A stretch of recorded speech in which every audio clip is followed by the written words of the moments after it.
Welcome back to the Red Wings Report with Strings and Pucks. This is Jeremy Laura, coming off of a 3-1 victory for Detroit over the Blackhawks here as the preseason is starting to come to an end. The team has played 6 games in 8 nights, and that's an insane amount. Obviously, the preseason's being cut way down next year to 4 games. So that's a plus, but right now the scheduling is just horrific for Detroit in this preseason. Some concern as Dylan Larkin was taken off the ice near the end of the game, hoping he's not injured. But in this victory, I'd be remiss not to say that this was Cam Talbot's performance. He stopped 27 of 28 shots, helped bail the penalty kill out time after time after time. So many fantastic saves. It was the performance Talbot needed to give with John Gibson in town pushing. And if he can look like that goalie more often than not, the tandem of he and Gibson could be a massive difference maker in the season ahead. So balls and strikes, I've been pretty rough on Talbot. Really nice performance tonight, and a lot of what the team absolutely needs to see. So if you're talking about a tandem where Gibson will play 50, 52 games, and Talbot's going to step in for 30, assuming everyone's healthy, again, that's the kind of performances you need to see from him.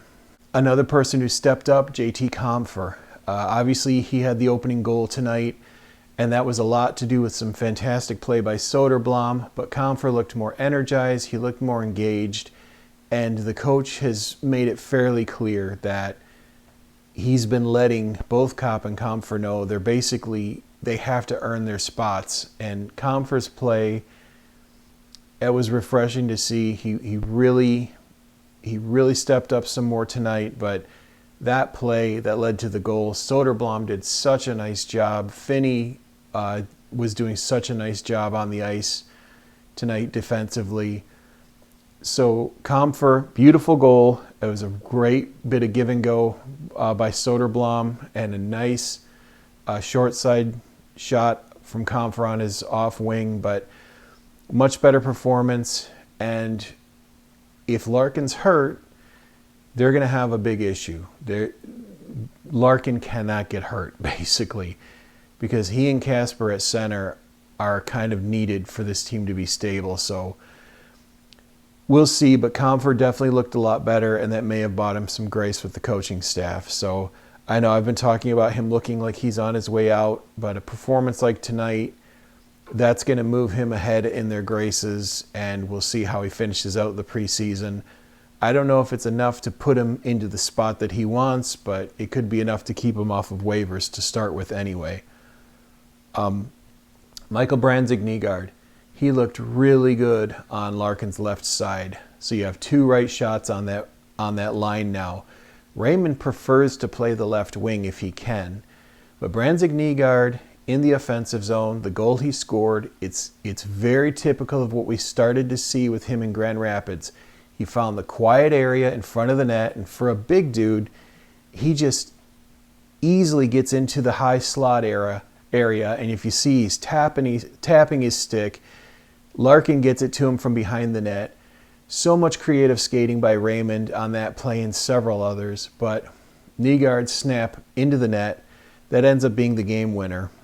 And of course, Jonathan Berggren with a fantastic, basically a redemptive play. He gets out of the penalty box late in the second, and he wreaks havoc, getting control of the puck in the O-zone, and gets it to Raymond, who's skating up from behind, who goes in for a tap. But all that dogged work by Berggren when he gets out of the box. This goes back to something I'd written up about Berggren a month or more ago. If you look at his goals at the end of last season, so many of them were he gets out of the penalty box, he's free. He gets into the neutral zone on a change off the bench. When he's behind the play in the neutral zone, so this is on a change ideally, you don't want him coming out of the box that often, but if he can get to that quiet area in the neutral zone, he can carry the puck into the O-zone and make great offensive decisions. Berggren's just not a 200-foot player. I know there's a push for every guy to be that guy, but that's not his game. And when he's on, like what we saw tonight, he goes into the O-zone and he absolutely just dogged effort on the defenseman. Someone lost a glove in that exchange, and Raymond comes in and taps it in. But if Berggren, if you have a longer shift and you can switch your winger off so that he jumps off the bench into the neutral zone as the team's going into the D zone, and he's behind the play, he can carry the puck in and cause misery for goalies. So Berggren did what I think Berggren does very, very well. He's an offensive-minded winger. He needs to be more capable on the 200-foot game, but you also need offensive guys. So good to see that look from him. Sandin-Pellikka's skating. He absolutely burned Bertuzzi. I'm starting to see how Sandin-Pellikka, how he uses his skill to make up for his skating and size. Not the biggest guy. He's just not the fastest skater, but what he can do with the puck in terms of control, he can make up for that with how he handles and how he sees the ice. So really good playmaking from him. I still think he needs time in Grand Rapids at this point. If you saw Johansson's spinorama play, it was a thing of beauty. I'm sure that'll be on the highlights everywhere. But let me know what you thought. This game, Talbot for sure. He comes out looking exactly like the 1B goalie you need him to be. And he gave the team every chance they needed to win this game. And they're outshot 28-19. Michael Brandsegg-Nygard, he looks really good on Larkin's wing.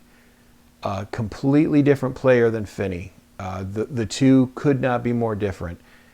And I don't know how that's going to swing because Finney can do it all 200 feet. Brandsegg-Nygard still struggles in the defensive zone a bit, but offensively, he's so creative and he works so well. So I really don't know how this is going to shake out. But it's still hard to think that Finney hasn't earned some sort of in-season look, 8 to 10 game tryout. But Brandsegg-Nygard looked really good on that wing, and with Raymond liking to play the left side as a right side shot, there could be a really good fit there, and on the power play as a net front presence. But again, please let me know, what do you think? Did Talbot show what he needs to show for the rest of the season? Did Comfer, is he going to be able to do enough to grab a job or keep his job? And Finney and MBN, are they going to be in uniforms? With Danielson out, those two guys are at the top of the list of people they're looking at. And Brandsegg-Nygard has a lot that Detroit likes, but Emmett Finney, he's a pretty complete player, so it's hard to think they won't really give him a shot. And credit to Soderblom. He's quietly become kind of a permanent fixture on the team. They're not going to put him on waivers. I think he's earned a slot to be a third line, fourth line guy, power play presence. And quietly, he continues to do a lot of little things really well. Thanks for tuning in. If this is your first time, please hit the like, please subscribe, and I'll talk to you soon.